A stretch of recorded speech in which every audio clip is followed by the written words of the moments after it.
Today is Wednesday, October 19th, and our speaker today is Sammy, who first came to OA 20 years ago for about 7 years and came back in August of 2019.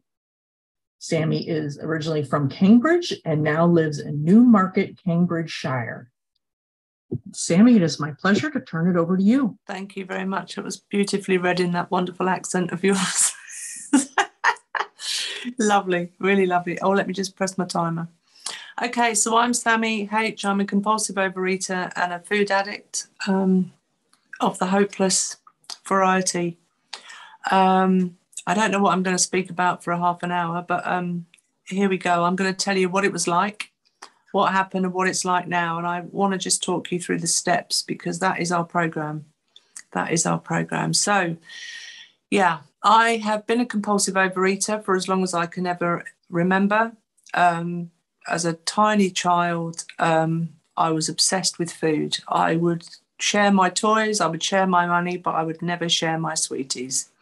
And I'd have a complete meltdown if I was asked to do that, and that continued throughout my life. So I was an overweight child. I always felt different. Right from the very beginning, I never felt part of, I never felt that I fitted in. I never felt just part of life, really. I gained weight as a child. I was bullied as a child for being overweight, and then I ate more.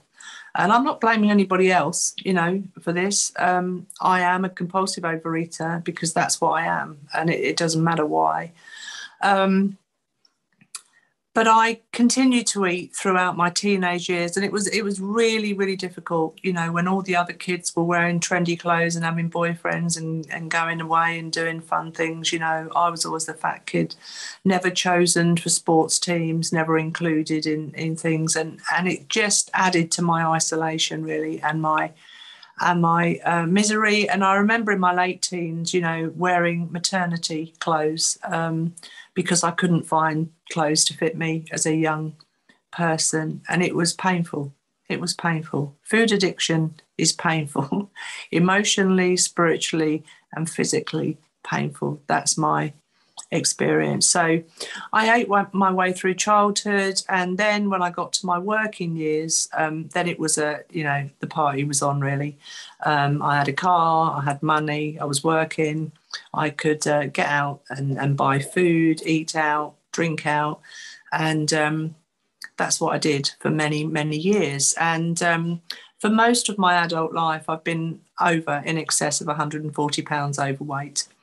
And that was my norm. I normalised that. As long as I'm only 140 pounds overweight, 10 stone, that's okay. And that's the delusion of the disease. I normalised the not normal.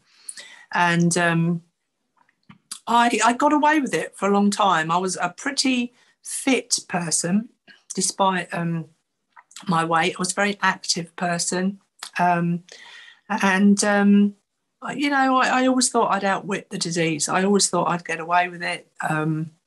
I would be the morbidly obese person that was going to not have a heart attack, was not going to get diabetes, was not going to, get ill with this thing. I was going to outwit it. I was going to beat it. I was constantly on and off diets. There were times when I got to the point where it got too much, and I would relentlessly try and diet, and I'd be obsessed about dieting in the way that I was obsessed about eating, and I made everybody's life around me absolutely miserable, trying to restrict, but abstinence is my problem. Food was not my problem. Food was my solution to the problem. The problem was that I couldn't do life, and therefore diets never worked for me.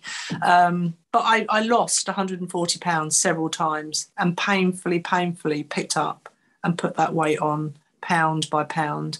And within a year, the 10 stone would be, or the 140 pounds would be back on again. And that was a continuing cycle where I'd be on milkshake diets, or I'd be on this diet or that diet or the other diet, or I'd be with a psychologist, or I'd have this kind of therapy or that kind of therapy. And this was going to be it. I was going to get it this time. And that went on over and over and over again. And every other area of my life was, I was a successful woman. I had a successful career. I adopted 2 children. I brought up 2 children. I had a nice house, I had a nice car. Everything looked beautiful on the outside, but on the inside, it was an absolute carnage, And then, I had fun with food. I did, I've eaten in restaurants all over the world. I had fun. And it wasn't always awful. But of course, the disease is progressive. It gets worse, never better. And in my 30s and 40s, I started to get some health problems. I started to get some issues with relationships, because obviously the insanity was getting worse. The thinking part of the disease, which I'll talk about later, was getting worse. And eventually, I ended up at 344 pounds, which is 24 stone 8.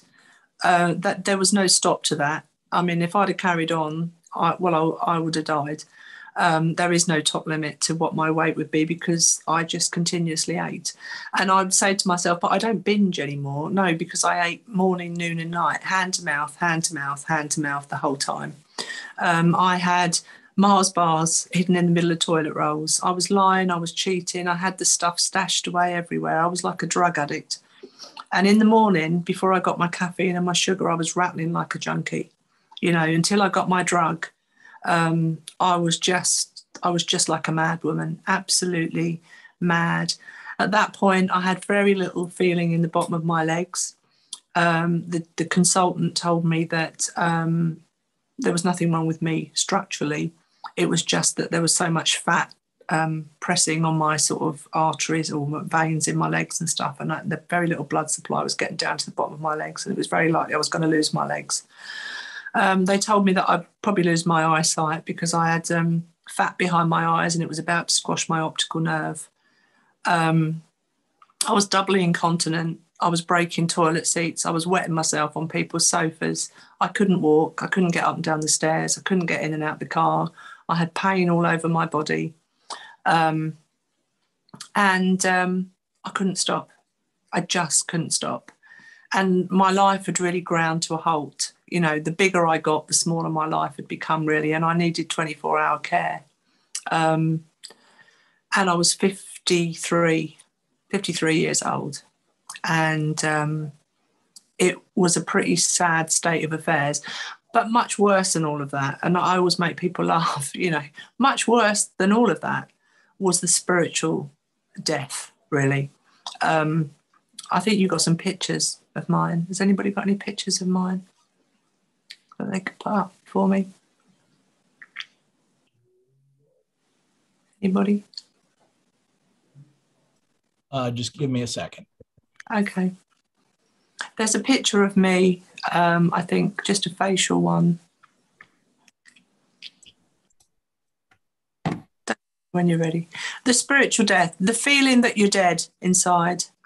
Yeah. So the picture on the left is me at 300 and something pounds. I got bigger than that, actually. The picture at the top right is me the day that I decided to put down the food and the alcohol and the caffeine and lots of other things that I was using to manage my life. And I think in that picture, it makes me cry actually to see it, because in that picture you can see the despair and you can see that there's nothing behind my eyes. I'm just dead, emotionally dead, spiritually dead and physically dying. And then there's a picture in the bottom right, which is kind of, I'm probably a bit smaller than that now, about size 12, 14, UK size. But it's the picture in the smaller picture that really, really hits home to me. So thank you. You can take those down now if you want to. So yeah, the physical, the spiritual and the emotional death was the thing that was worse for me. And there was nothing between me and me anymore. I just felt like my life was over. And I was full of self-pity. It was all everybody else's fault, and I'd met somebody in OA, because I was in OA 20 years ago. I was here for 7 years. I didn't work a program. I didn't get a sponsor. I went to meetings And I'm here to tell you that going to meetings doesn't get you well, you know, and there's nothing wrong with meetings. They're fantastic. I'm so grateful for them, but they are not our program. They're not the solution. So I'm in meetings for 7 years, face-to-face meetings, and I didn't get well. I wasn't prepared to put the food down. I wasn't prepared to do the work, and nothing happens. It doesn't work if you don't work it. I'm here to tell you.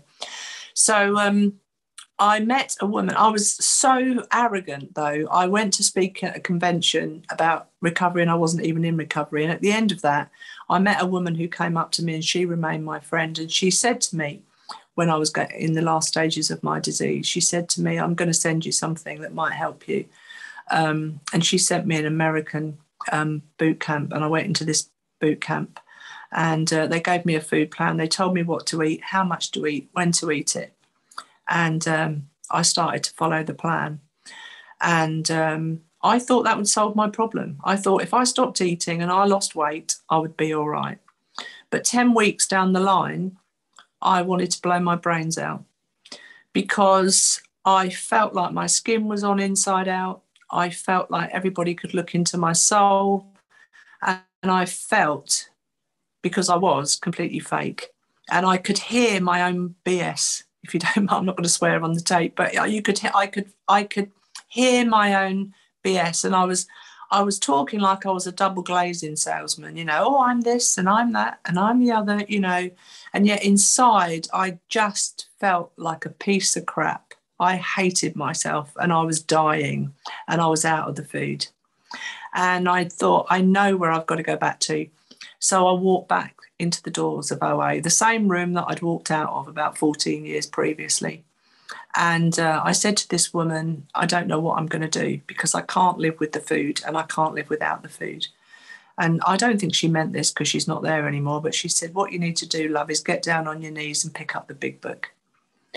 And I picked up the big book when I got home. It'd been on my shelf for 20 odd years and I've never opened it, brand new.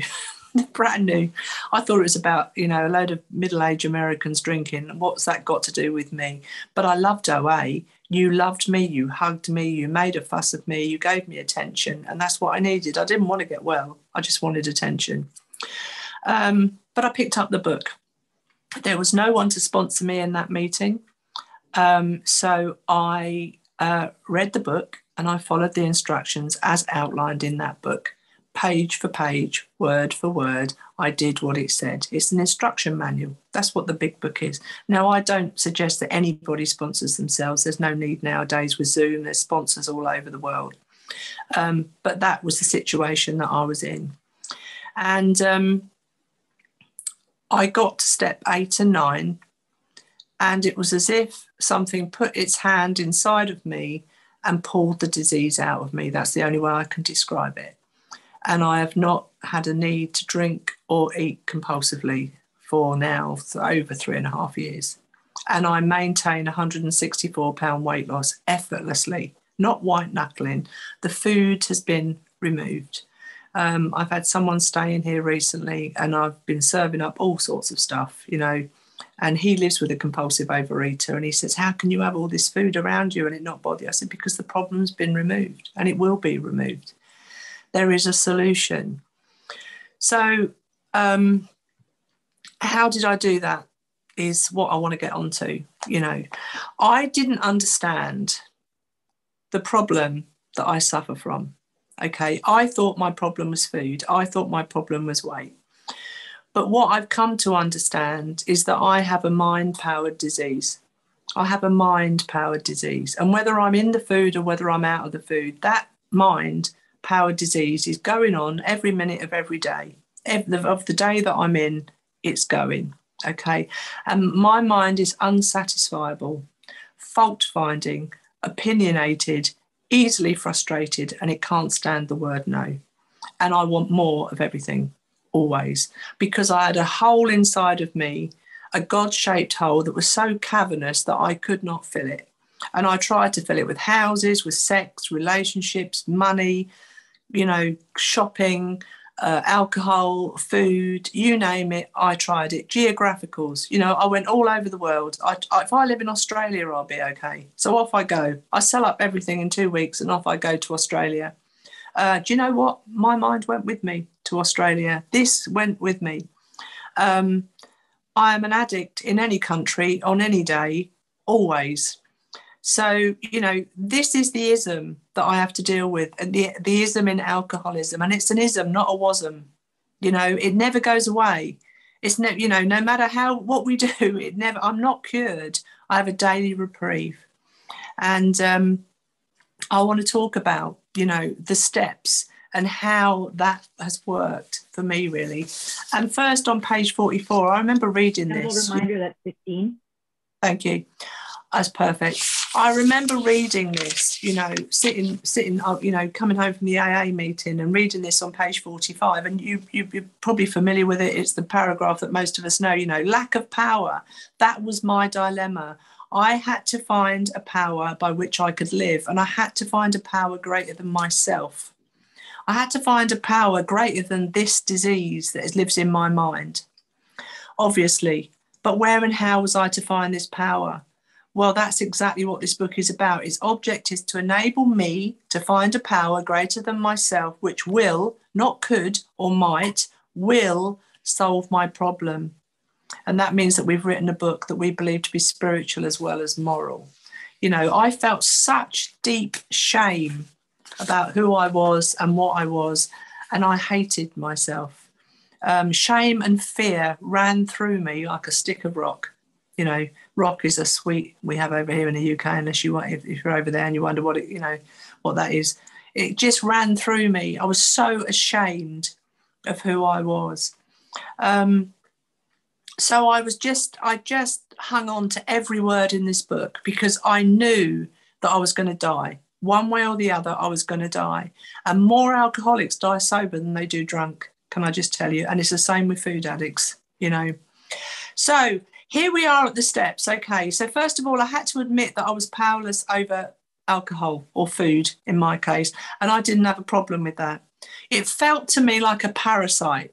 It was like I was the host and I had this parasite and it just dragged me around, demanding this, demanding that, go to Tesco's, the supermarket, whatever, buy packets of this, buy boxes of that, eat this, eat that, up to the fridge, down to the fridge. I was just running around doing what this thing in my head was telling me to do.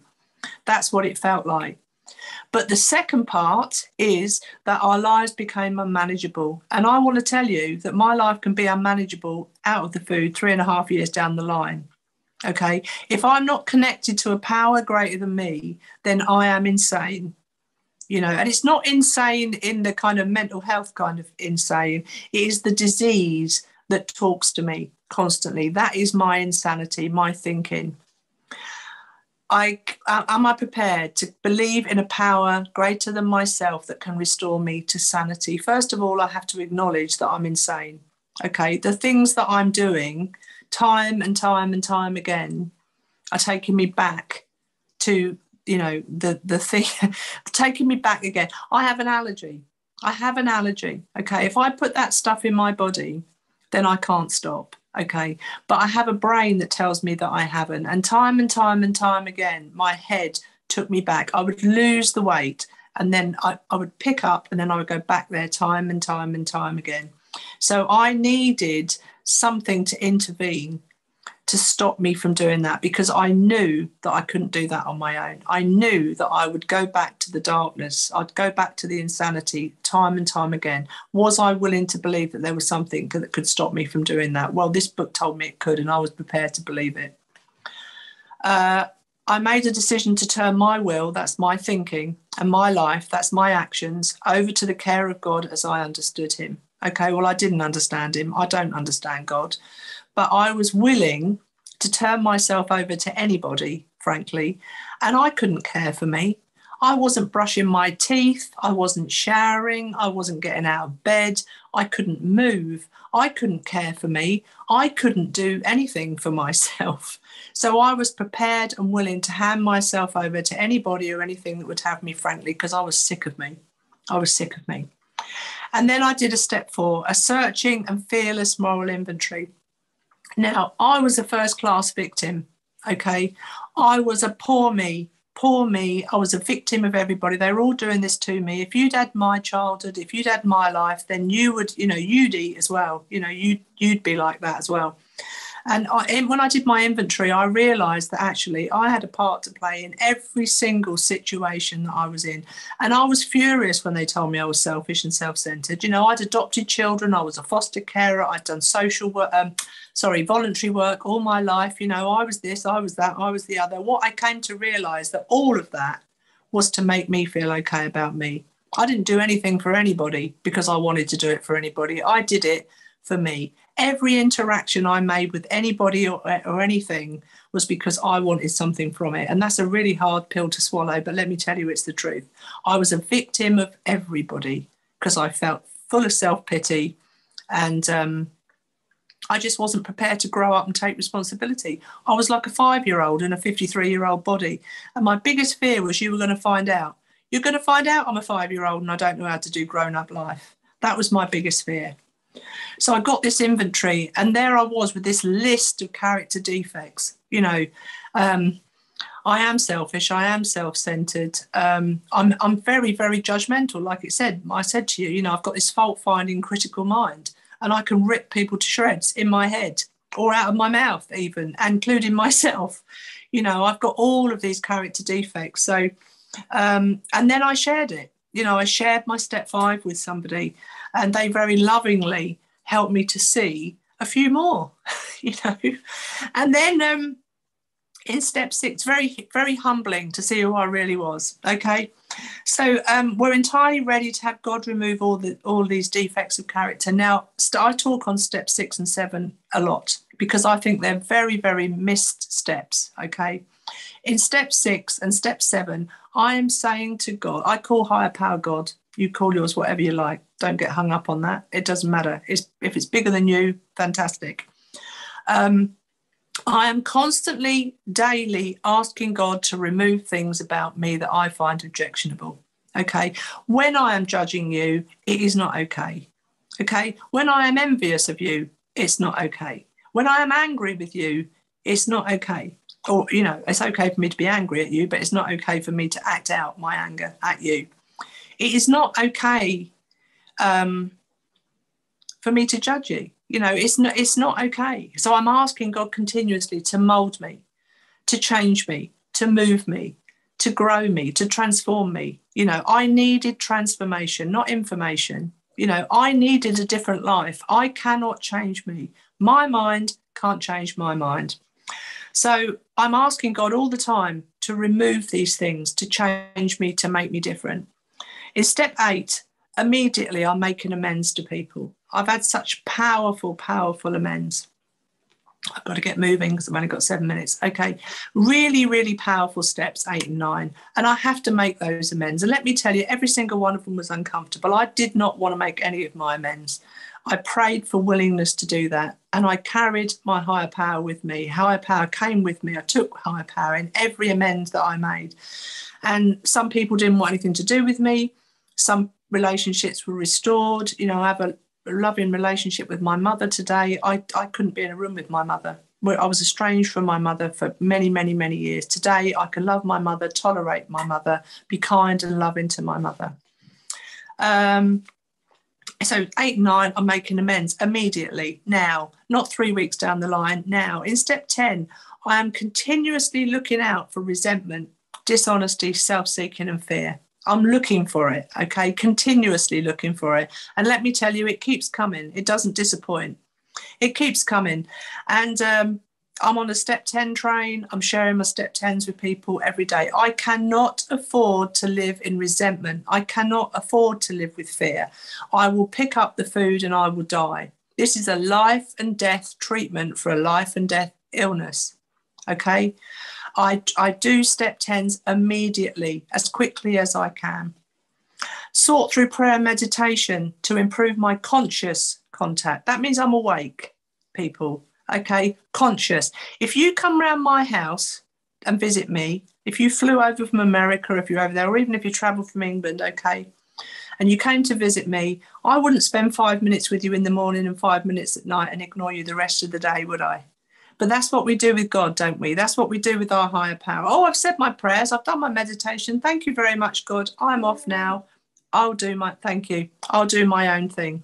Okay. I have to continuously, consciously awake, have a relationship with a power greater than me, because that is the only solution on offer here. That is the only solution. Not service, not meetings, nothing else. Okay, that is the solution. That is what has transformed my life, and that is what keeps me sober and clean today. That is the solution. And I'm praying for knowledge of his will for me. His will, not trying to manipulate him into doing my will. Okay, I am here to serve God. Today I am a humble servant, and every morning when I get up, or before I get up, I am praying for me to get out of the way. Make this day about you, power. What can I do for someone today? What can I do to help somebody? What can I do to say something to somebody? Where do you want me? What can I do? I have to surrender on a daily basis.